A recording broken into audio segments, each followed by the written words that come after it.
Can you still play an audience the way Hitchcock can? They do, but it's a different audience, and it's a different playing. See, the audience has been raised on films which are very loud, which have a climax every 2 seconds. The scene with John Gavin and Janet Leigh in the beginning. What do I do with my free The element there is the bra. Okay. But it's shot very simply, but ominously. There's something ominous about it.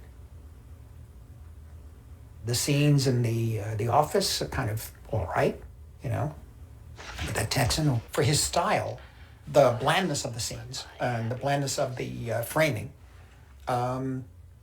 is just really a kind of a bridge to get you to the next major moment. I think his instinct is right in telling stories like that. How benign can we make these images that just connect the dots? The best scenes for me are ones he must have spent time on, the driving shots. You had to spend time on those, particularly the points of view somehow. And the framing of Janet Leigh in the center of the frame with top of the steering wheel and the bottom of the frame. Because you can make a choice. You can go above the steering wheel, you know, or you can go further out. But then maybe you won't see her eyes as well. So that's like the perfect size. The scene with the policeman. Of course, the framing of him staring into the car. Yes, we know with the glasses he's scary. But there's something about the restraint of those frames. See, and the more you restrain, the better it is when the explosion happens. And on the way to the explosion, there are these meditative states driving. And there's a sense of movement ahead.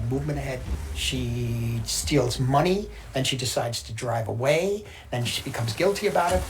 Then she meets this guy in a motel, and he's telling her all his problems. You're watching, you want to know what happens. She's going to bring that money back? Now, what is Anthony Perkins really going to do? You know, he has his mother there.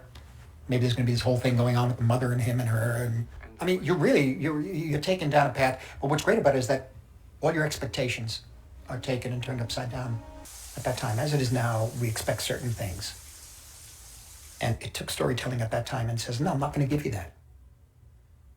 I'm going to give you something else. Because you think everything is so cool. You're at the end of the 50s, the 60s are going to look glorious to us.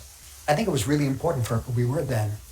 You have Vietnam, you have World Revolution, you have everything that happened in the 60s, and the society has never been the same. That picture really touched upon that, I think, Psycho. Of course, you want everything so neat and wrapped up. Well, life isn't like that. Even the stories I'm going to tell you are not like that now.